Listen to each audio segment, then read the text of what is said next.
Hello, everybody, and welcome to Pocket Coach. And I have been waiting to do this video, and I can't believe I'm finally going to do it. I'm really, really excited about this one. So this one is called Rewarding Metrics is Lazy Management. Okay.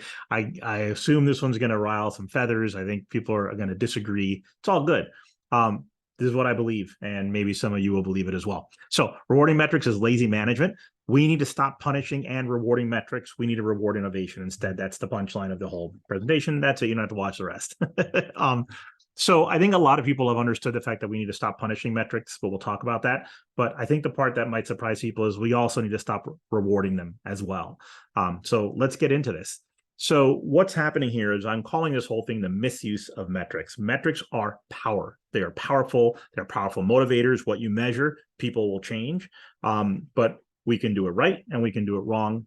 And unfortunately, most of my clients are doing it wrong. So rewarding metrics doesn't work. If you tell an executive, I'll double your salary with a big old bonus if you achieve XYZ metric, they're going to achieve that metric. They're not going to necessarily achieve the business objectives. They're not going to necessarily make anything better, but they will make that metric. And it happens all the time. So rewarding metrics doesn't work. Punishing metrics makes you blind. The minute you punish a metric, what do people do? Not show you. Did the problem go away? Nope, problem's still there. But they just don't show you anymore because they don't want to get punished anymore. So you have gone blind by punishing the metric. If you do that, you guaranteed you will now still have problems and just unfortunately not know that you have those problems. So you cannot punish metrics either. Metrics with these metric goals, they tend to do more damage than good. Okay. And we'll talk about why that is. And so the better way, people are like, okay, well, what are we supposed to do? Right? If this is lazy management, what's non-lazy management? And it's called rewarding innovation. And we'll talk about how you do that instead of punishing and rewarding metrics. Okay. So why is rewarding metrics lazy management? So why are we even doing it in the first place, right? Because it's easy. We do this because it's easy. Well, one, it's better than subjective, right? If I say, hey, I'm going to give you a bonus because you did specific things better, that's better than if I just say, hey, I feel like you're the best, so I'm going to give you a bonus, right? So you're right. It is better than subjective. Not good enough. They can be used as leading indicators. So while the metrics that we measure may not be business valuable, we do believe that, for example, if I have metrics that say more teams are writing better stories, that's not a business valuable thing, but we believe that better stories will lead to better business value. So they could be leading indicators toward business goals, even if they themselves are not. And that's not wrong. Okay, it's still lazy management. We don't really have a better alternative. I'm going to give you one in this deck. And we're hoping to incentivize the right behaviors. So I remember when I was at Motorola, they had these MEIP goals, Management Executive Incentive Program or something like that. And basically, these were goals bigger than my salary at the time. And if they achieved them, they got these massive payouts, right? And they used them to try to motivate the right behavior. Sales rewards, right? Oh, if we give them sales rewards, they're going to sell better, right? They're trying to motivate the right behavior. But are they? Do you really think that when we reward metrics that you are in fact motivating the right behavior? Because as a coach who has been inside of scores of companies, that's not what I'm seeing, not in the trenches, and not even when I'm coaching executives, not when I'm coaching managers, not when I'm coaching developers.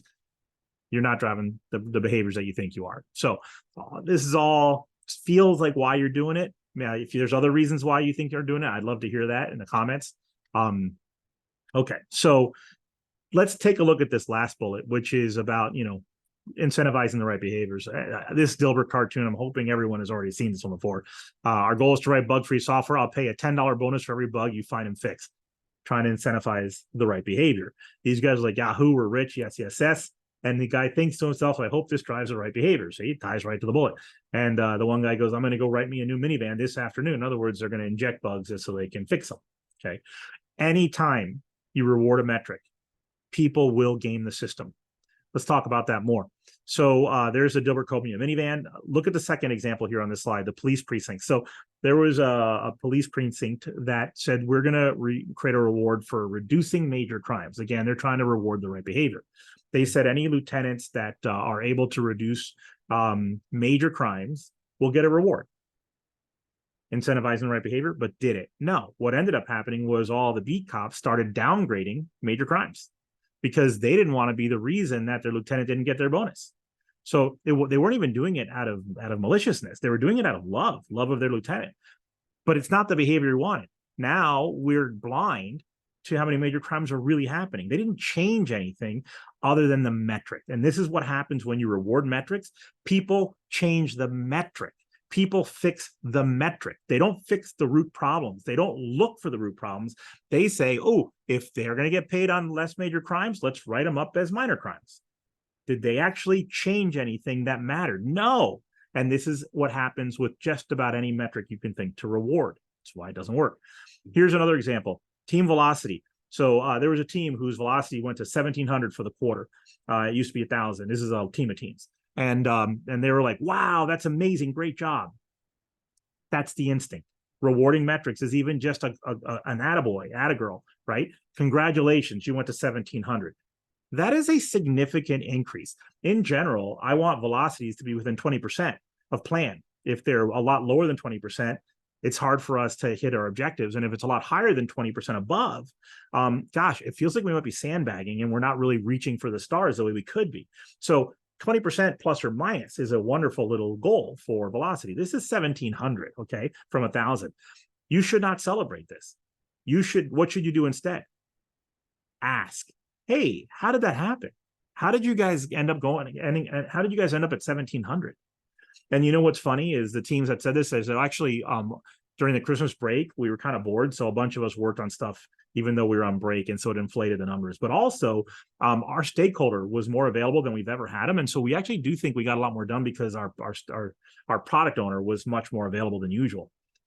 So there's two things going on there. First of all, don't celebrate 1,700. Question it. That's a big change. What did you do?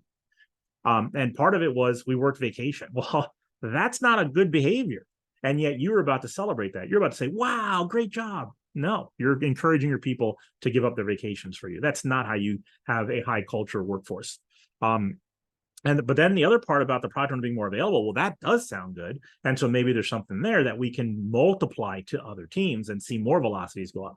So you cannot reward the number. You must ask the story. Feature lead time, right? So with feature lead time, it's how long does it take to get a feature done? Well, guess what? If you start to reward that, hey, those of you who reduce feature lead time are going to get a reward.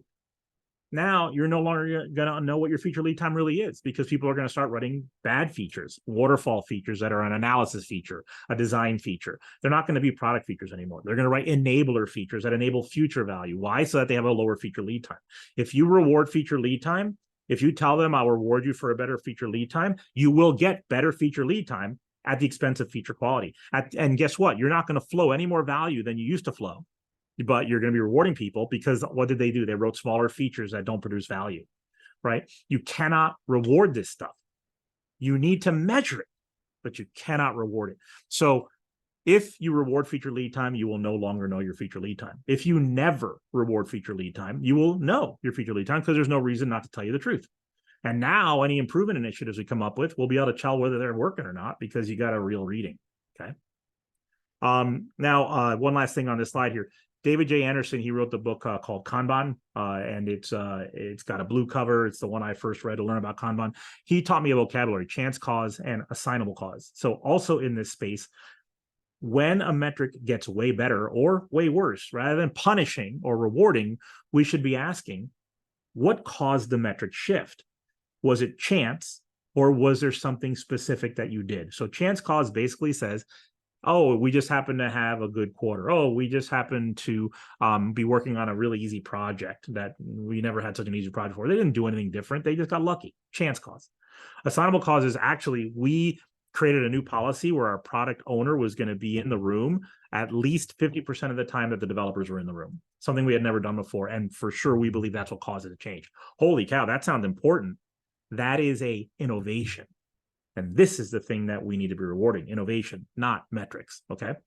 So chance cause, assignable cause, that vocabulary can help us move towards the future of not rewarding metrics, but rewarding innovation. Okay, so another thing that people try are countermeasures to incentivize the right behavior. A countermeasure, so I told you the police lieutenants, right? They basically just wrote up crimes as lower crimes, and that way the lieutenants would get their bonus. Well, what you can do, and so if you look at that's example 2 here, reduction of major crimes committed, the police not reporting some crimes, or, oh yeah, that's even worse. I'm just not going to report that one. I don't want my lieutenant to lose his bonus. I'm just going to let that go.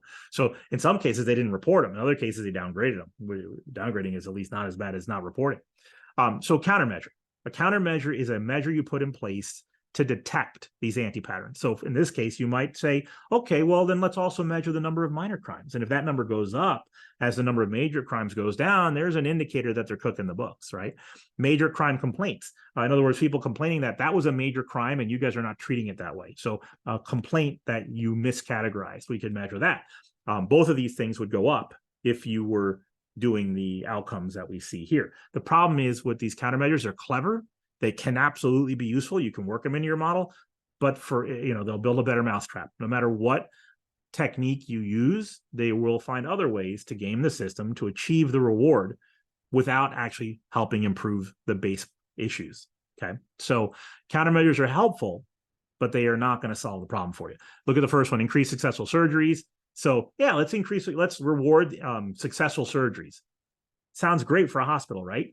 Except for what happened was they started refusing tough cases so that they'd get their bonus, so that they wouldn't get in trouble. So now, yes, you can countermeasure the patient refusal rate, but that's just one way that got misused.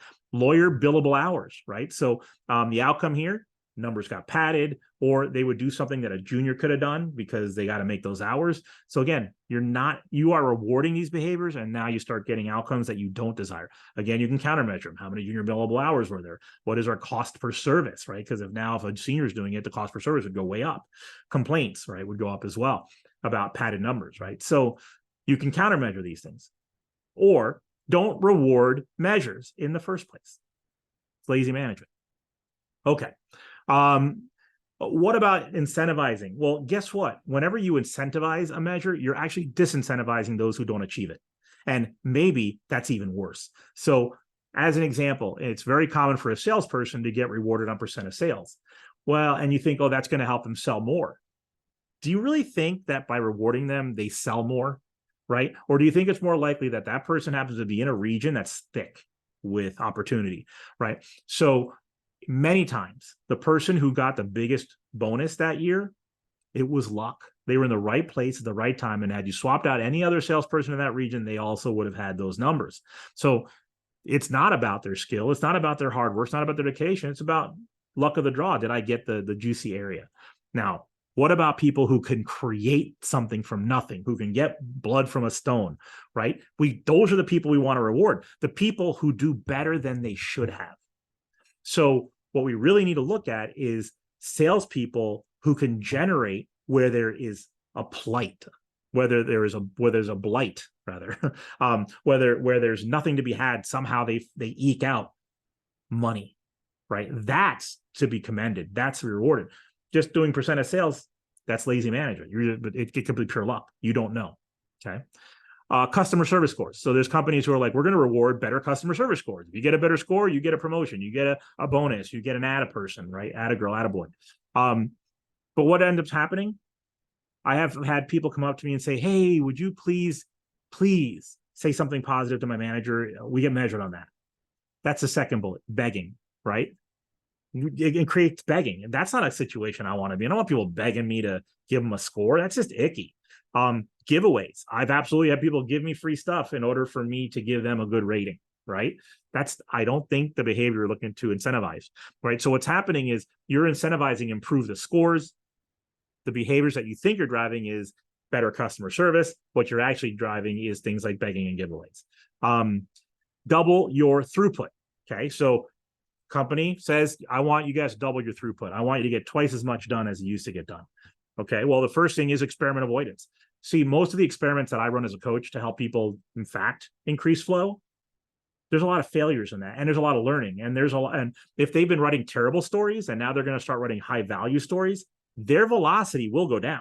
I guarantee, because they used to write little teeny stories that were not helpful and not valuable, and so they had very high velocity. For the first time, they're going to write true stories. Those are much bigger, much more difficult, and so their velocity is going to, in fact, go down. But not here. Not if the goal is double throughput, then there's no way they're going to write better stories, because experiment avoidance. Story anti-patterns, same thing. Quality impacts. Okay, yeah, we'll go twice as fast. We'll just stop doing all that testing. And so now quality impacts. Or you know what? One way we could get done faster is if we skip design. Design prevents so many quality problems. But nope, we're just going to go in and start coding right away because we don't got time for design. And that's when quality really starts to plummet. Team engagement. That's all about how happy your team is. How happy is your team when they're told they got to double their throughput? But we want them to double their throughput. Cool. Don't reward doubling your throughput, reward innovation. It's the punchline of the presentation. Hey, team, what could you do to increase throughput? Our goal is double, but anything that increases it is a good thing. Do you have any experiments in mind that might increase? And tell us what they are. And by the way, if they fail, that's okay too, as long as you had an idea and tried it. That's what we want to reward, innovation. Okay. Punishing metrics makes you blind. We talked about this a little bit already.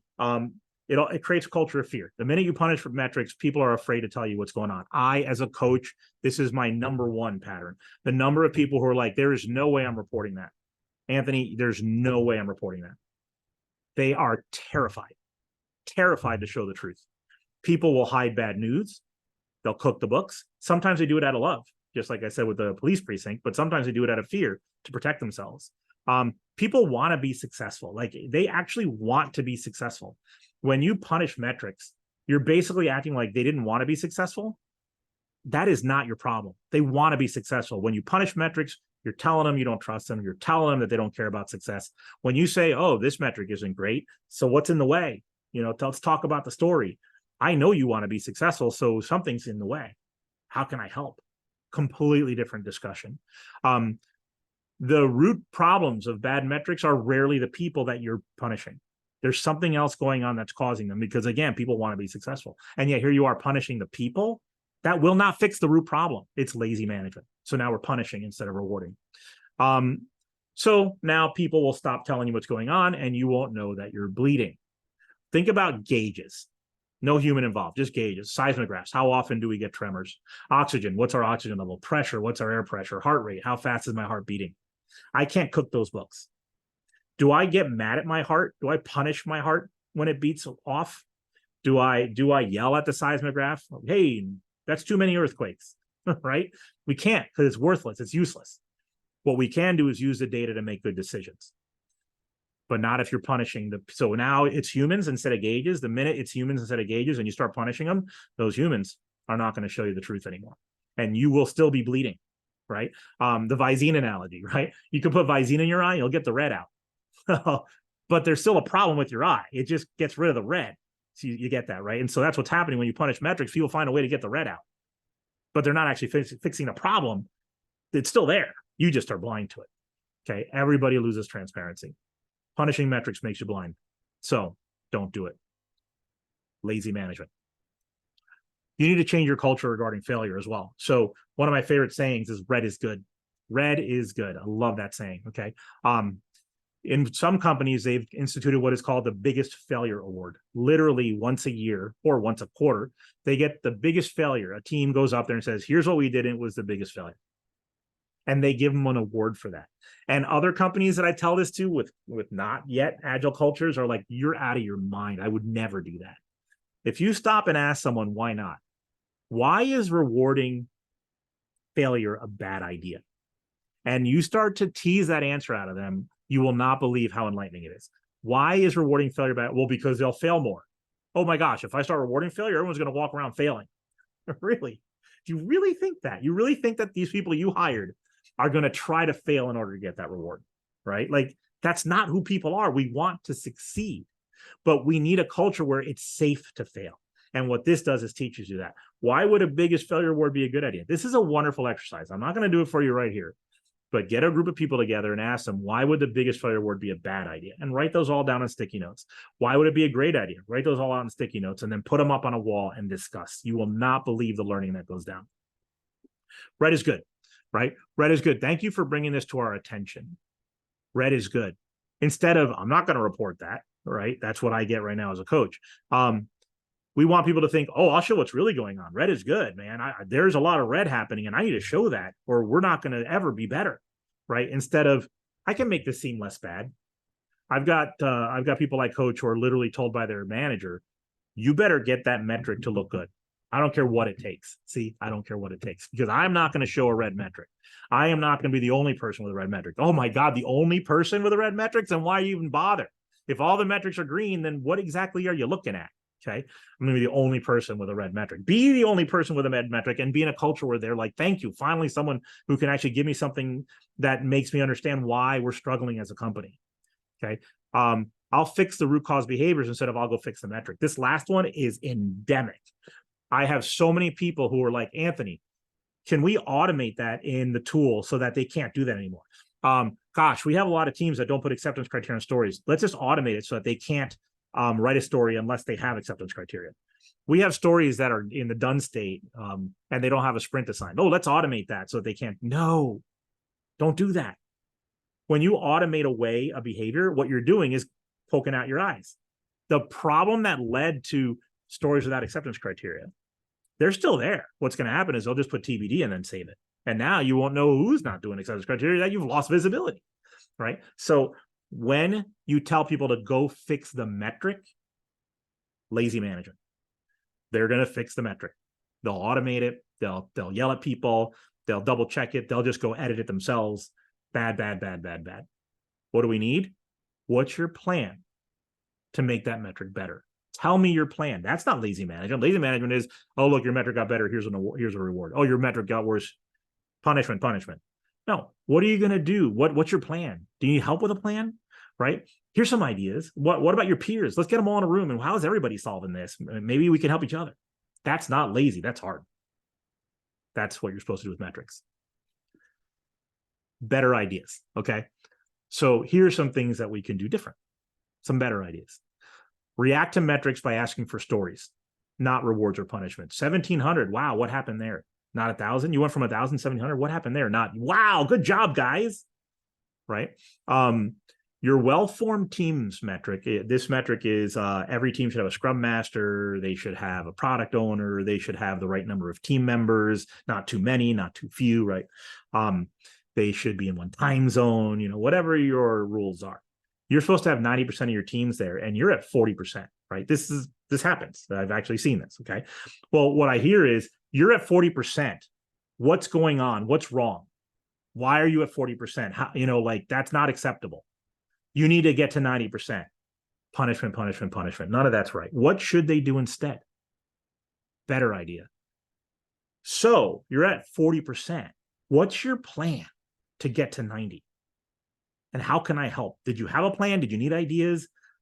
How are your peers are ahead of you? How did they do it? Do you know? Can we talk to them? Can we get everybody together and discuss how everybody's doing this? What are some of the ideas, right? It's not a punishment. It's a question. What is our plan to get to 90%? And can we work on it together so we increase odds of success? Do not reward 90%.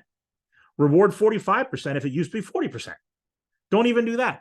They go from 40 to 30%. You're like, wow, you dropped. What happened? And you're like, remember that experiment we told you about? It backfired. You're like, okay, you still get a reward. What? For failing? We'll talk about that more in the next slide. The major crimes. Remember the major crimes? And so everybody started writing them up. Okay. Well, instead of rewarding the lieutenants for reducing major crimes as a metric, you ask, okay, lieutenants, we're going to bring all the lieutenants together, agile, collaboration, multiple brain power. We're going to get all the lieutenants together and ask, what are you all doing to reduce major crimes in your precincts? What are some of the innovation ideas you're pursuing? Which ones have failed already? Let us know because we don't want to duplicate failure. Then maybe even though it failed in your area, it could still be successful elsewhere. So we don't want to rule it out. We just want to be aware that it has failed. And so be careful with this one. It's failed before, right? But thank you for trying that experiment. Here's your reward for, think about this. Lieutenants, they don't have time for experiments. Any lieutenant that goes for an experiment, any experiment, you're like, you know what? That's brilliant. It didn't work out, but thank you. Here's your bonus for at least trying to make your neighborhood safe. What else are people trying? And move on to the next one. What can I do to improve my scores? Not, I need to improve my score. This is a subtle difference. I need to improve my score. No. What innovations can I do? What can I do that might improve my scores? Now, how do I improve the scores? That's a tool issue. It's a reporting issue. What behaviors do I change? Attendance is a problem. Here's another one. Attendance is a problem. Cool. If you're a lazy manager, let's give it a perfect attendance award. Anybody who has perfect attendance, we'll give them a bonus. That's lazy management. Sounds like you're managing. You're not. Why is attendance a problem? That's non-lazy management. And then you go after those ideas of the why is attendance problems. You pursue those ideas, and then you watch the metric and see if it gets better or worse. If you reward the metric itself, the metric will go up guaranteed. If you reward innovation, fail or succeed, now the metric will tell you which innovations are helpful and which ones are not. Better. How do we make this place a place people want to be so much that they never miss? They're like, I'd rather go in than not go in because that place is awesome. Right? I mean, we don't want people in there with COVID or something, right? But you get the idea. Hire people that want to do what you want. Maybe we're hiring the wrong kind of people. Maybe we're hiring just anybody instead of people who have a passion. And maybe there's a way to get to those people more. Right? Why is attendance a problem? Not award the perfect attendance. Intent-based leadership, one of my favorite things that Turn the Ship Around, submarine commander, had a nuclear submarine, one of my favorite videos for Agile. He decentralized decision-making on a nuclear submarine, right? People are like, we can't decentralize decision-making, bad things will happen. I'm like, this is a nuclear submarine. And it was safe to do it there. So maybe we should take a look at how they made that safe before you start judging. Intent-based leadership says, don't tell people how to do stuff. Tell them what your intentions are and let them find ways to get there. Intent-based leadership, you say, my goal is to dominate the universe. Okay, everybody knows my goal. What do you got? How are you going to dominate the universe? Everybody give me ideas. Listen to each other. Spark new ideas. That's intent-based leadership. When you give intent to your group, they then have to give intent back to you. Okay, what I intend to try to serve more pasta. That's how I think we'll dominate the universe. You're like, all right, I'm not sure how that's going to work, but love the energy. Okay, let us know how that, if we get any, if that works. Okay, anybody else? Well, are you going to dominate the universe? Okay, intent-based leadership. I want to dominate the universe, and then intent back. I intend to sell more pasta, serve more pasta. Innovation rewards even if they fail. The pasta didn't work. You know what? I got it, but what I love about you didn't work, but you always got something. Everyone else sitting there quiet because they can't think of a thing. At least you tried. Pasta was a bust. What else you got? It's like, well, in the selling of the pasta, I discovered something. People are trying to watch their weight and they didn't like the carbs, but they got excited that we were doing the pasta at all. They were excited that we were thinking about them in a different way than they've ever been thought about. So we're thinking broccoli. It's like, okay, give it a try. Let us know how it goes. What about everybody else? How are we going to dominate the universe? You reward failure and success because you're not looking at that. You're looking at, are people innovating? Are you giving them space to innovate? Now, if someone innovates and it works gangbusters, well, but was that a one-off? Was that random? Or is that the salesperson who had the biggest increase from last quarter to this quarter? They announced an innovation. Here's how I plan to increase sales. At the end of the quarter, their sales went up, way up. They might still be the lowest sales in the entire company. Lowest sales in the company. Normally, you would have punished them. But they had the biggest increase. And they announced an innovation ahead of time. So you're like, what did you do? Well, actually, you already know what they did because they told you in the front. You're like, okay, so do you think that innovation is why it happened? And they might be like, no, actually, it was coincidence. Like we'd love to say it was that, but it wasn't. Or they might be like, it was absolutely, in our opinion, that innovation that allowed us to do so well for this region. Same reward as if they failed. But now, can you make that repeatable? Can you show other salespeople what you did? And let's see if their sales go up too. They don't get rewarded for better sales. They get rewarded for trying innovation. And remember, they get rewarded to succeed or fail. So they're like, yeah, I'll try it. And at the end, they're like, yeah, we tried his technique and it didn't work. We tried her thing and it didn't work. Or I tried her technique and without a doubt, my sales went up because of it. Really? Now the person who invented that first innovation, that's when they get the big reward. Not because their metrics went up. Remember, they had possibly the worst sales in the company. But their kit allowed other salespeople to increase sales in other parts of the company. Now, that is an innovation, and that should be rewarded at its maximum possible reward that your company gives. You're rewarding innovation. You're not rewarding metrics. Literally, the worst metrics might earn the biggest reward. So, this is what we're talking about, rewarding innovation, okay? And here is the formula. If you want to stop punishing metrics and rewarding metrics, start rewarding innovation. Team A, Team B, Team C, and TD. We have 4 teams in this little analogy. Team A announces their intent to improve a metric. Hey, I noticed that you're at 40% of well-formed teams. Our goal was 90%. What's your plan? Do you have a plan? Yes, we have this idea that we think will get us closer to the 90%. Fantastic. That's at team A. Okay, at the end of the quarter, at the end of the period, whatever it is, they come back and you're like, so you're still at 40%, or now you're at 30%. So it looks like your technique didn't work. No, here's what happened. Like we thought we were onto something, but here's what ended up happening. And okay, cool. You still get the reward, the same reward as if you had succeeded. And people are like, what? If I had succeeded, if I had gotten to 90%, I would get the same reward if I fail. Well, I may as well just not even bother trying. No, because we're rewarding innovation. You have to announce your innovation. So you can't not try. Not trying, that's how you find the door. If you want to punish someone for not trying, go for it. Okay. Metrics, we're not punishing the metric. We're rewarding innovation. So failure, reward. Success, they went up to 50%, 70%, 90%. Same reward. Because we're not rewarding metrics. We're rewarding innovation. Okay. Now, if they succeed, I made up my own word here, we kitify. We're like, okay, wait, that technique that you used that got you from 40 to 90 in a quarter, can you put that into a reusable kit that we can give to the other people who are trying to get to 90% well-formed teams? Can we get that kit from you? And they're like, absolutely. We can make a kit. We can go and show people a kit. We might even be able to make videos so it's self-service, right? Ooh, self-service. That means we can scale it, right? If it's got to be hand delivered, okay, then we can't scale as well, but that's okay. It's still, boy, if it gets us from 40 to 90, I'm willing to invest. Okay. Kitify. Make a reusable kit around that innovation idea. Now teams B, C, and D join us. B, C, and D come along and we're like, okay, team A has a kit and it helped them. We need you to try this kit and tell us if it works for your guys too. And B, C, and D say, sure, we get rewarded whether we succeed or fail. Look at this. Do you see how important this is? If B, C, and D get a bigger reward for success than failure, what are they going to do? Succeed, even if they don't. But if they get the same reward, then they're only incentivized to be honest. They're only incentivized to experiment and validate and come back with learnings. The reward is the same either way. Okay. So they come back and they say, yep, didn't work for us. We're like, okay, cool. So either the kit needs improvement or the kit's a bust. It only worked for A and it's not really scalable to other organizations. Okay. So we might pivot or persevere on that experiment, depending on how we failed.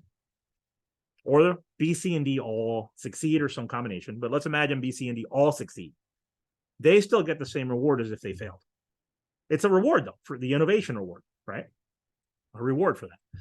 But team A just created a kit that first improved themselves and then improved B, C, and D. Team A finally earns the bonus equal to my own salary level awards. They get the gangbuster award because they literally multiplied something powerful across the organization. This is not easy because it takes time. It takes patience, right?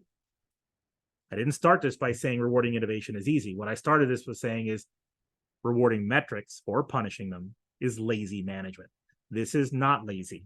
This takes root cause analysis. It takes conversation. It takes thinking. It takes innovation. It takes energy, which is why it's not lazy management.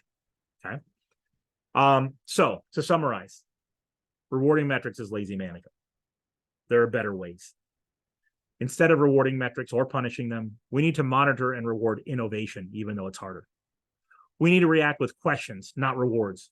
Good job or bad, or punishments. Bad job, to when metrics are shown to us. We need to embrace failure. Failure is still reward worthy as long as you're trying to innovate. Biggest failure reward. We need to get rid of metric-based incentive programs. Get rid of them. No more of that. Nope. You got to create innovations and show us that those innovations are real. No more, oh, a metric went up, you get a bonus. I know. I've had executives look at me like I'm out of my mind. Like I have two heads growing out of my arm. Like they're like, there's no way that's never going to be the way it's done here. I'm like, okay, that's fine. I'm not rewarding you for innovation either, because that doesn't sound like an innovative thing. That'll never happen in my company. Get rid of metric-based incentive programs. Reward teams instead of individuals. Agile is all about the lone genius is nothing compared to the power of a team. So start rewarding that way. Reward teams, not individuals. If you reward individuals, they become selfish. They hoard knowledge. They try to rise above their peers. When you reward teams, people try to support each other, help each other accelerate. Now, by the way, there is a flaw. If you go back to this A, B, C, D, it is entirely possible that B, C, and D would pretend that the experiment worked in order to make sure that A gets a reward. Just like the police lieutenants, right? Their beat cops were not writing up major crimes or downgrading them because they wanted to help the lieutenant. So yeah, B, C, and D might try to help A. They're like, man, I would love to see A get a reward. But now we're talking about a lot of people. We're talking about an entire team at B, an entire team of C, an entire team of D. It's a lot of people holding each other accountable, not a manager holding them accountable, them holding each other accountable, saying, guys, I feel like we're painting this picture a little rosy just because we want to do good for A, but is this really helping, right? So yes, but it's far less of a problem than when you reward metrics directly. Continuing with this final slide here. I think it's my final slide.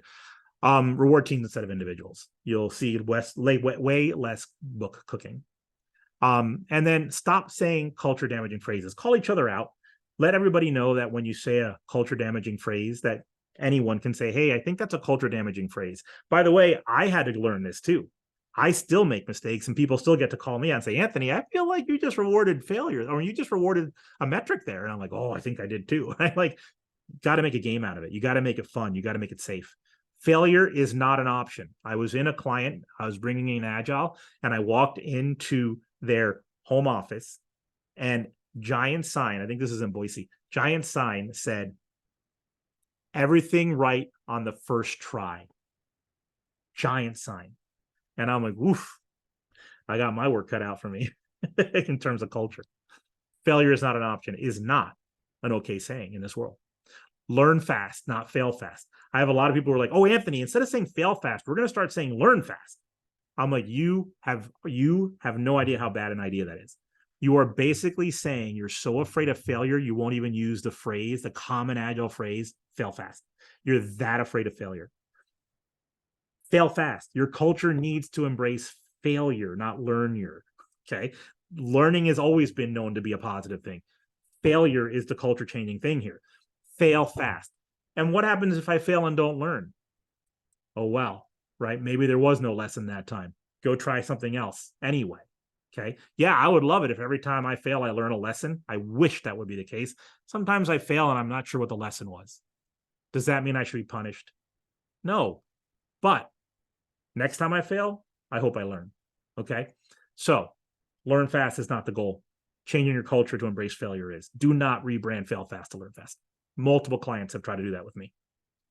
Your velocity doubled. Great job. We already covered that one. Don't do that.